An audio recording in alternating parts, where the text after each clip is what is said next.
안녕하세요. 세브란스 병원 가정의학과 김지혜입니다.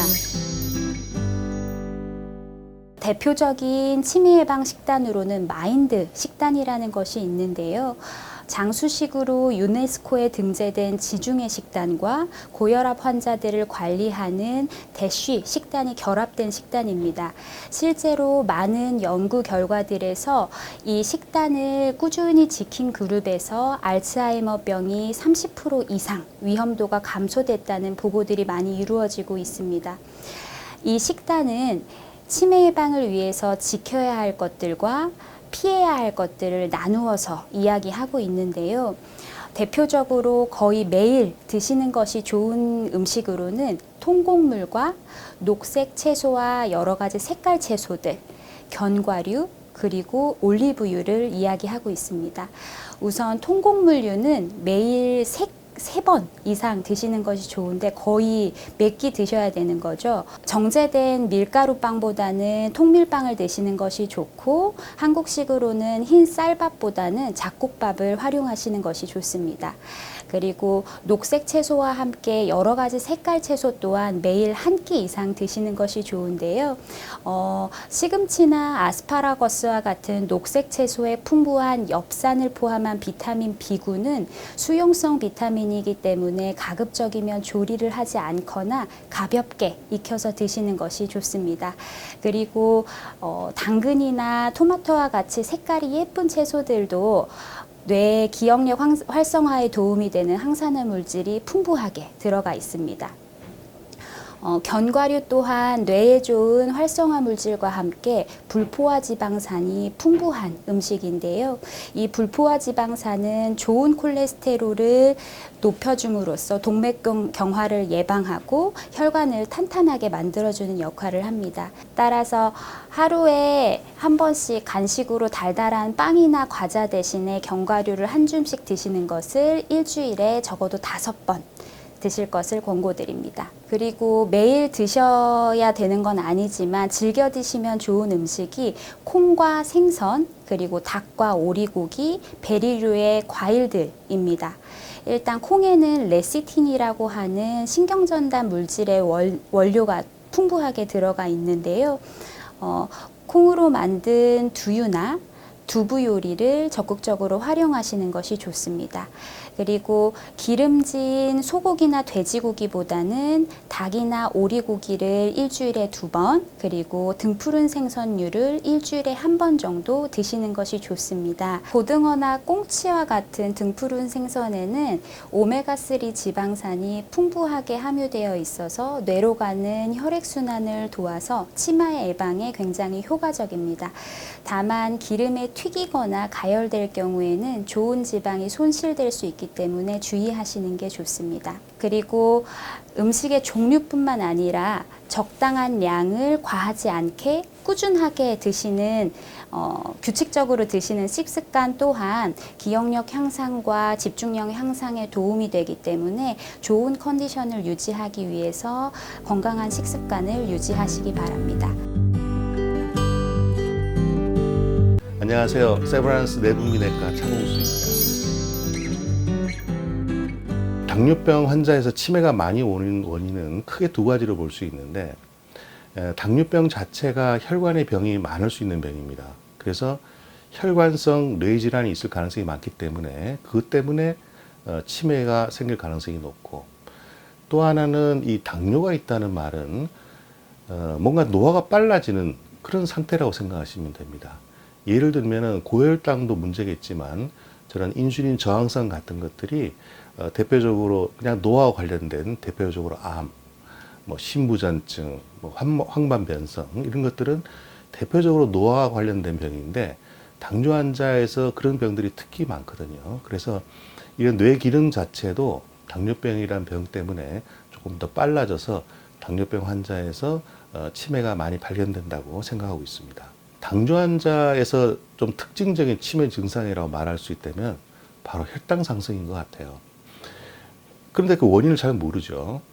대개 환자분들은 예를 들면 생활 습관이 갑자기 무너집니다. 운동을 잘 하시던 분들이 운동을 안 하고 먹는 걸 조절하다가 그냥 막 드시고, 더더군다나 약을 먹어야 되는 걸 까먹는 경우가 많습니다.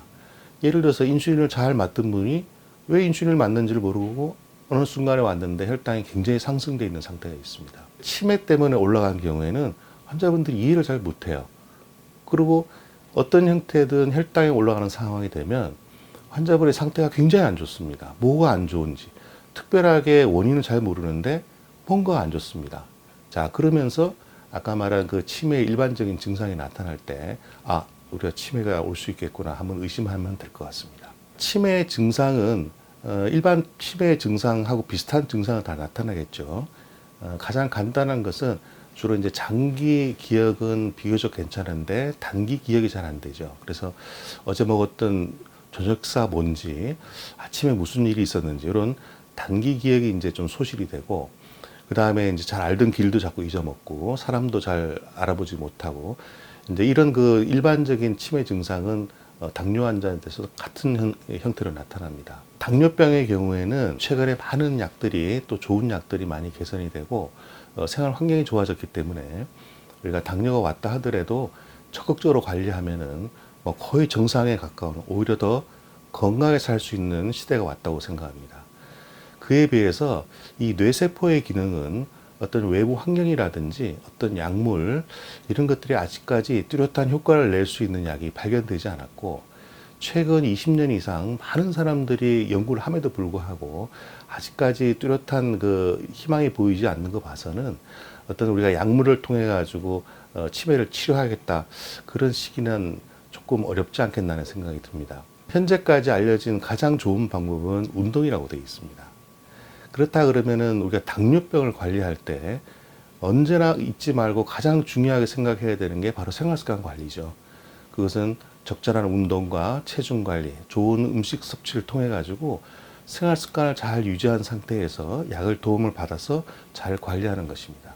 그런 면에서 본다면은 당뇨가 있다고 치매가 올 것을 걱정할 것이 아니라 당뇨병 자체를 철저하게 관리하는 그 생활습관 자체가 치매를 예방할 수 있는 방법이라고 생각합니다.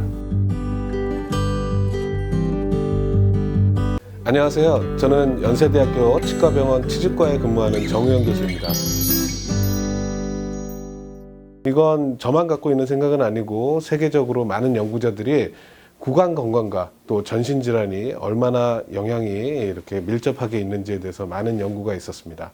그래서 대표적으로 알려져 있는 것은 당뇨, 또 동맥경화, 폐렴, 심지어는 발기부전과 연관이 있다고 얘기를 하고 있는데요. 최근에는 이제 뇌 건강과도 밀접한 관련이 있어서 치매나 알츠하이머 디지즈와 밀접한 관련이 있다고 많은 연구가 보고되고 있습니다. 그 원인으로 보자면 결국에는 잇몸 질환이라고 하는 것이 잇몸 주위에 염증이 발생되고 그 염증은 입안에 있는 굉장히 많은 세균에 의해서 염증이 생기게 됩니다. 그 염증은 그 안에 국한되어서 있는 것이 아니고 전체를 돌고 있는 혈행을 따라서 세균도 그쪽으로 돌고요. 그 다음에 세균은 혼자만 있는 게 아니고 여러 염증 매개 인자를 배출하게 됩니다. 그러면서 실제로 염증 반응을 만성적으로 오래 일으키는 건 치주염이 굉장히 영향을 많이 미치고 있죠. 그래서 뇌 건강과 관련된 오늘 말씀드릴 치매와도 연관이 되게 되는데 이 세균이나 염증 매개 인자들은 우리 몸뿐만 아니라 뇌에 있는 뇌혈관까지도 침투해서 들어가게 됩니다.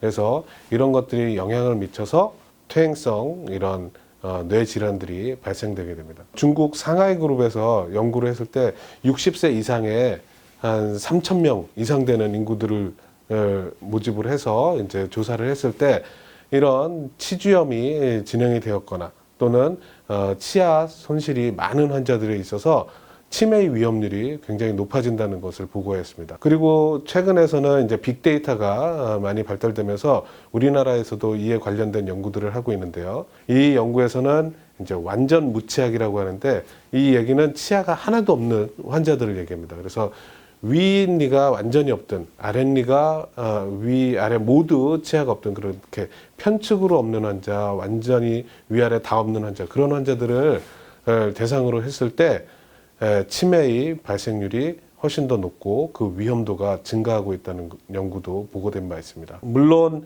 치주염 단 하나로 해서 치매가 생긴다든지 뭐 당뇨가 생긴다든지 하진 않습니다. 그런데 이 위험 요인들이 다른 요인들과 위험 인자들이 쌓이고 누적이 돼서 결국에는 이런 병을 일으키게 되기 때문에 그런 위험 인자들을 하나하나 조금씩 줄여가는 노력들이 반드시 필요합니다.